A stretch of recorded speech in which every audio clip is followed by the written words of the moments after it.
A well-functioning single market is a cornerstone of the EU economy.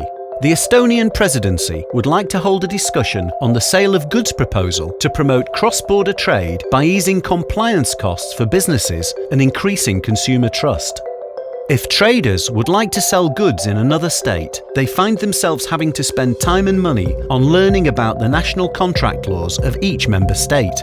In order to encourage consumers to purchase goods in another member state, they must be assured that their rights are also protected in cases where there is a problem with the goods. Wouldn't it be easier for traders to sell goods in another member state if the same sales law rules applied across the EU?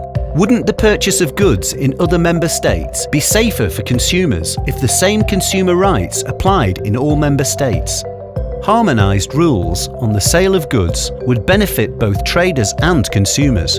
EU Ministers for Justice will be discussing topics concerning the sale of consumer goods at an informal meeting of the Justice and Home Affairs Council taking place in Tallinn Creative Hub from the 6th to the 7th of July.